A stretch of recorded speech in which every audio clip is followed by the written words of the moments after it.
This is Video Discussion Board, Chapter 5, Rolling Meadows. Do you think John Waverly did the right thing? Simple answer is no.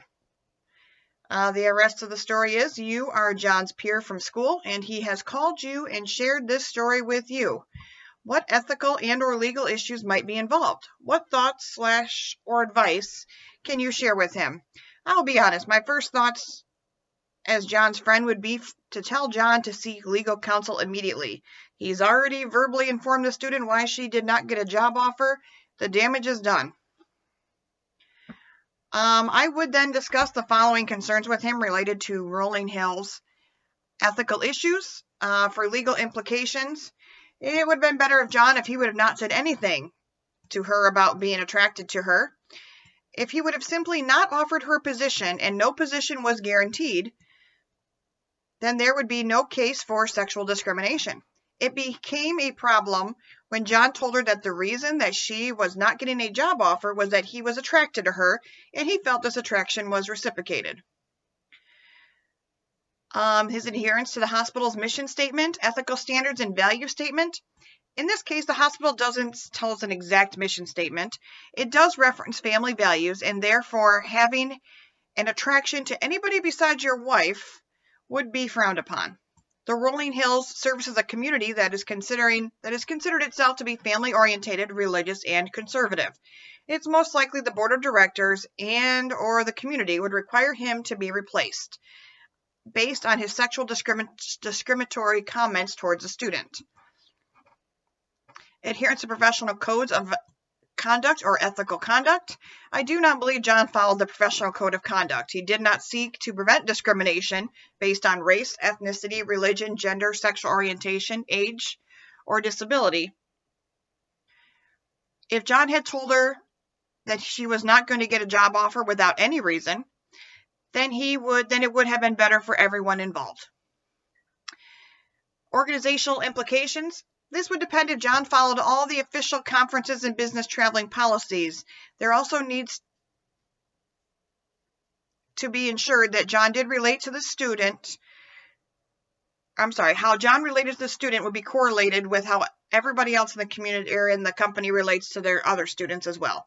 There cannot be any special claims that he was showing favoritism to the student. For leadership responsibilities, John was not showing good leadership characteristics related to this grad student. The case study states that preferential treatment is seen by all the staff members. John's treatment of the student is contributing to the low staff morale and the lack of trust in John. Even if John does manage to keep his position somehow, his staff will most likely not respect him as they are well aware of the situation. The biggest hit would be the mentor-protege relationship. I believe that John failed the grad student in this relationship. The grad student was there to learn from John as an executive. It states that to be an effective mentor, one must possess highly ethical standards and values and behave in a rational, consistent manner. John had a responsibility to teach this grad student and not to dismiss her from being hired just because of how she looked or acted towards him. Justice and fairness. I don't think what he did to the student was fair. She was working hard and could have been given a good job. And she should have never had to hear John's comments about how he felt. He should have never said to the student what he did because that is when he started to lose the respect of the board, the student, and his employees. The community values. It appears that John was acting very selfish when he made those comments. I don't believe that he was acting on behalf of the community or the hospital, but only thinking of himself. The American College of Healthcare Executives, or ACHE, says that healthcare executives should, I'm just going to list these top 4 things and that we know for sure John did not follow.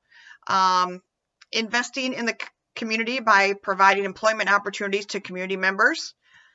In fulfilling their commitments and obligations to patients and/or others served, healthcare executives should function as moral advocates and models, since every leadership decision affects the health and well-being of both individuals and the communities. Healthcare executives must carefully evaluate the possible outcomes of their decisions.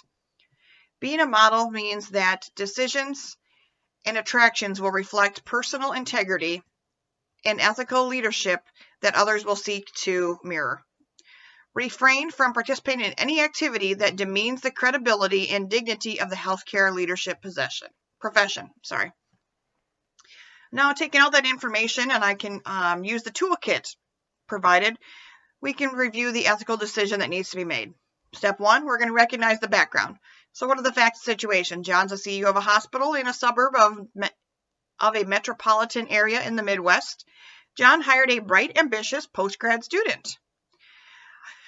Towards the end, the student was very successful. Towards the end, the student asked about her future, and John's response was that he was personally attracted to her, and he felt that this attraction was reciprocated. Therefore, he cannot offer her a job.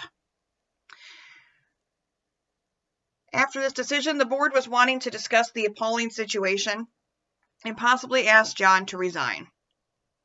Step 2, we will identify the specific ethical question that needs clarification.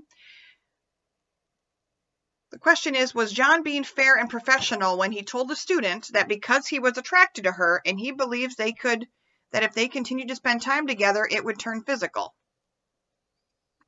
Step 3, we're going to consider the related ethical principles and organizational values. This was previously discussed above when we first talked about ethical issues.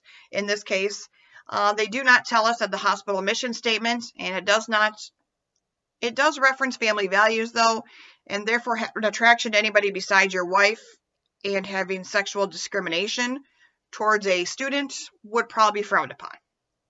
Step 4, determine the options for responses. There's several different things we could do here, or maybe a constellation of a couple of them. The student sues John and the hospital for sexual harassment or discrimination, and gender bias is her reason for not being hired, or for letting her go, or no, for hiring. John could fight the allegations and state that he never touched the student, and so it's okay. John could step down as CEO to avoid any complications to the hospital. John would apologize for making such a statement to the student and go to training related to professional conduct. The board of directors would offer the student a position at the hospital where John would not be her supervisor, or offer to help her find a position in another hospital of her choosing to help make amends. Step 5, of course, I would recommend that John apologizes, and then the board of directors can help the student professionally in any way.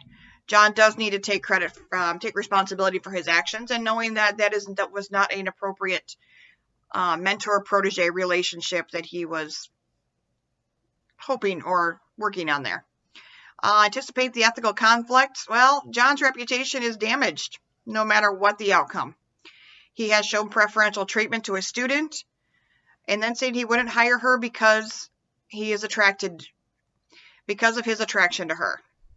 If John stays employed at the hospital, he will need to earn back all this respect if he is able to. His staff members will always be looking for an ulterior motive, though, with his actions.